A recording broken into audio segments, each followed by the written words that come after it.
प्यारे बच्चों, Rajput coaching centre में आपका स्वागत है। तो देखिए, कल हमने पढ़ा था, आपको 2 पॉइंट पढ़ा दिए थे कि जब प्रतिबिंब वक्रता केंद्र और अनंत के बीच में हो तो वहां वस्तु रखी थी, उसका प्रतिबिंब बनाना था। ठीक है, तो 9th 10th की क्लास के लिए है फिजिक्स। तो अब तीसरा पॉइंट है आपका कि जब प्रतिबिंब वक्रता केंद्र पे हो। अब प्रतिबिंब आपका वक्रता केंद्र पे वस्तु, अरे सॉरी गलत हो गया बेटा, ये जब प्रतिबिंब नहीं आएगा, ये आएगा यहाँ पे वस्तु। जब वस्तु, यहाँ पे वस्तु लिखेंगे आप। तो जब वस्तु वक्रता केंद्र पर हो, तो देखिए ये हमने एक मुख्य अक्ष खींच दी। यहाँ पे हमने C लिया, यहाँ F लिया और यहाँ पे P लिया। हमें वस्तु वक्रता केंद्र C पर रखनी है, ये रख दी। तो क्या करते हैं, मुख्य अक्ष के समांतर चलने वाली प्रकाश की किरण परावर्तन के पश्चात फोकस से होकर चली जाती है। ठीक, अब क्या करेंगे, दूसरी प्रकाश की किरण फोकस से होकर जा रही है, तो परावर्तन के पश्चात वक्रता केंद्र से होकर वो परावर्तन के पश्चात मुख्य अक्ष के समांतर हो जाती है। अब देखिए, जब आप इस पे जहां ये एक दूसरे को काटती है तो लंब गिराइए। देखिए, अगर आप उससे खींचते पटरी से तो ये फिट आता। तो ये देखिए, यहां प्रतिबिंब बना है। तो चित्र को देख के पता लगता है कि वक्रता केंद्र पर जो वस्तु रखी है उसका प्रतिबिंब कहाँ बना, वक्रता केंद्र पे बना। ठीक है, उल्टा बना और जहां वस्तु रखी है वही प्रतिबिंब बन गया। तो कैसा बनेगा, वस्तु के बराबर ही बनेगा। ये ऐसा है जैसा हम किसी शीशे के ऊपर खड़े हुए तो हमारा प्रतिबिंब उसके नीचे ही बनेगा, पूरा ही पूरा बनेगा। ठीक है, ये इस प्रकार का प्रतिबिंब है। तो ये उल्टा बनेगा, वास्तविक बनेगा और वस्तु के बराबर बनेगा। ठीक है, तो यहां लिखेंगे जब वस्तु वक्रता केंद्र पर हो तो प्रतिबिंब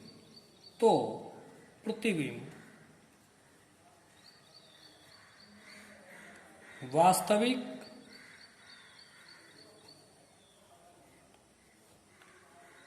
उल्टा वक्रता केंद्र पर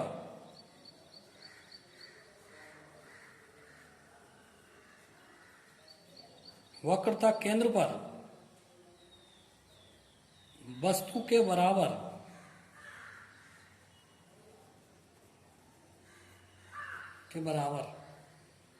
बनेगा। ठीक जी, ये आपका कंप्लीट हुआ। अगला पॉइंट है, आगे बढ़ाएंगे। जब वस्तु, अब ये वस्तु वक्रता केंद्र और फोकस के बीच में रखो, यहां रखो। दूसरा है,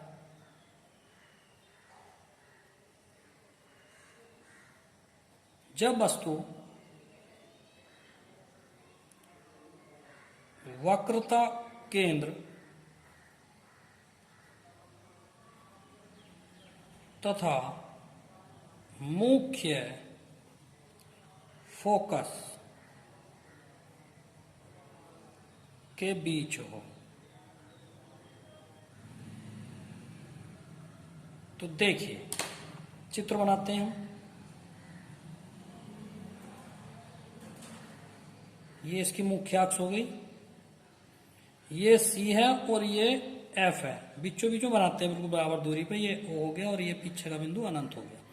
तो हमें वस्तु कहाँ रखनी है, अब C और F के बीच में ये रख दी, तो कोई बात नहीं।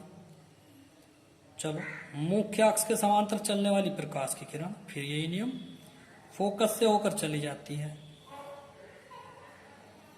दूसरी प्रकाश की किरण ये हो गई, मुख्य अक्ष के समांतर हो जाती है। जहां ये किरणें एक दूसरे को काटती हैं वहां लंब गिरा दो, ये गिर गया। तो प्रतिबिंब कहाँ बना, अनंत और वक्रता केंद्र के बीच में प्रतिबिंब बन गया। ये वस्तु है और ये प्रतिबिंब है। वस्तु छोटी दिखाई दे रही है और प्रतिबिंब बड़ा दिखाई दे रहा है। तो यहां से देखिए, यहां तक इससे पीछे पीछे वस्तु रखी गई, प्रतिबिंब छोटे छोटे बने। C पर वस्तु आ गई, प्रतिबिंब बड़ा हो गया। C से आगे वस्तु चली गई तो प्रतिबिंब अब बड़ा हो गया, यहाँ पर बराबर हो गया। शीशा आगे वस्तु गई तो प्रतिबिंब बड़ा होता चला गया। जब वस्तु F पे जाएगी प्रतिबिंब अनंत पे जाएगा। तो यहीं से देखो ये सिद्ध होता, जब वस्तु रखी थी अनंत पे प्रतिबिंब बन गया फोकस पे, और अब वस्तु फोकस पे पहुंचेगी तो प्रतिबिंब अनंत पे बनेगा अगले पॉइंट में। ठीक है, तो यहां लिखेंगे आप,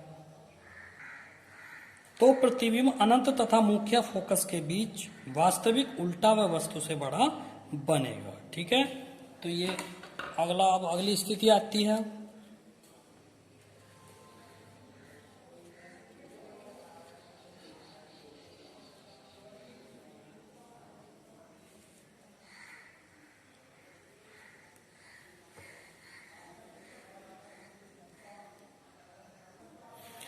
देखिए, जब वस्तु मुख्य फोकस पर हो, 5वां पॉइंट है। ठीक है, अब वस्तु फोकस पर आ गई चलते चलते, तो अब ये चित्र बनाएंगे। तो ये ध्रुव P हो गया, ये C हो गया, ये मुख्य फोकस हो गया। अब वस्तु हम मुख्य फोकस पर रखनी है, ये देखिए। फिर ऐसे ही मुख्य अक्ष के समांतर चलने वाली प्रकाश की किरण परावर्तन के पश्चात फोकस से होकर चली जाती है। दूसरी प्रकाश की किरण C से भेजो,